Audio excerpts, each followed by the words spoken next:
Welcome everyone. Thank you so much for joining me today for this breakout session called Meal Prep for Busy Moms. Before we get going too far, I just want to say if you're not a mom today, that's okay. Anybody who's busy is going to find some tips.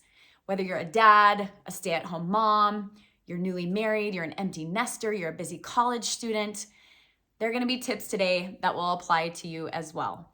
I'm a busy mom, and so that's the perspective that I can speak with the most experience from. My name is Shannan Painter. I am a NASM certified personal trainer and certified Fit for the King coach, and I am mom to 4 children, 3 boys and a daughter, and 2 of my boys are teenagers. So as you can imagine, our grocery budget is not small. In addition to thinking about our budget, I also have to consider that there are 6 people in our family that have different preferences, different likes and dislikes. So when I'm trying to make something that's a healthy meal, it might be something that I love and enjoy and something that my little kids aren't super excited about. So there are plenty of challenges when it comes to meal prepping, in addition to the fact that there's just not a lot of time. So before we start talking today about some practical applications of what to eat and how to prep those things, I want to take a minute just to talk about why are we so busy in the first place? If you ask somebody, how are you doing? It's really not very uncommon for them to say, so busy, as their first response. Why are we so busy? And what can we do to make sure that we're making time for important things? Well, we've seen a big shift in our culture over about the last 50 years or so. We've seen, first of all, an increase in dual income families. So more and more moms that are working outside of the home, whether that's part-time or full-time. We've also seen a rise in the participation in youth sports and activities. And because technology has changed the way we do things, we've been able to do some things more efficiently. And sometimes that's been great, and sometimes it hasn't been so great. One of the things we've seen is microwave ovens that have come into play. And so we have more frozen foods, more processed foods that are readily available and ready to warm up. And because we've been so busy, we've also seen an increase in eating out, fast foods and convenience foods as an option from the convenience stores. So because this has all happened, because we are more busy, because we are eating out more, there's been a consequence of that. And that is that we've seen a decrease in family meal times.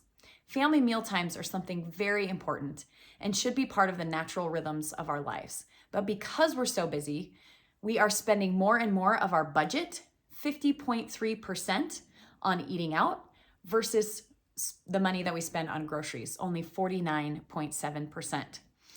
In addition, we're spending less time eating at home and more time in the car or maybe even standing. And incidentally, as we've seen a shift in these habits, we've also seen a shift in obesity rates. So obesity rates have increased at the same time that family meal times have decreased, or the times that we eat at home have decreased. So it's not necessarily a great change that we've seen. In fact, we're also seeing that even when we are eating at home, only less than a fourth of family dinners include a full serving of vegetables. So we're really busy. We're not eating at home as much. We're eating out more, and we're not having that time to connect as a family. What are some consequences of this? Well, according to the National Center on Addiction and Substance Abuse at Columbia University, kids and teens who share family dinners for 3 or more times per week are less likely to be overweight, are more likely to eat healthy food, perform better academically, less likely to engage in risky behaviors such as drugs, alcohol, or sexual activity, and also have better relationships with their parents. So there's a lot at stake here. We're seeing a trend away from family dinners together, but we're seeing that that is increasing our obesity rates and having a negative effect on our children. What can we do about that? If family dinners aren't part of your natural rhythm, try one night a week to start.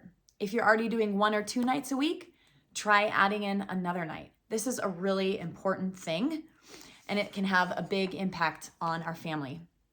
Deuteronomy 6:7 says, "You shall teach them," referring to God's commands, "you shall teach God's commands diligently to your children, and shall talk of them when you sit in your house, and when you walk by the way, and when you lie down, and when you rise."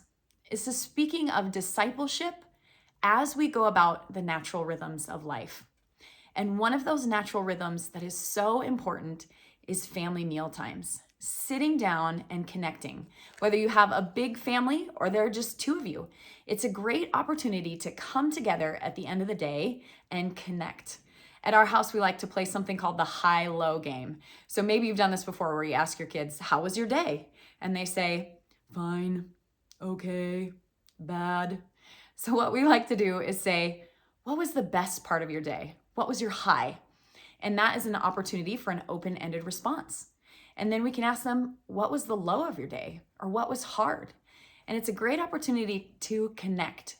So if you have kids, you can engage with them, get into their lives, find out what's going on in their day, and you'll see that that is going to produce healthier, more confident children. If it's just you and your spouse right now, whether you're newly married or you're empty nesters, it's still a great point of connection. You probably are both doing different things throughout the day, and it's great to kind of reconnect at the end of the day. Talk to each other about what happened in your day. Mealtime can be a place where we're not just eating, but we can also use it as a place for intentional discipleship with our children and connections with our spouses.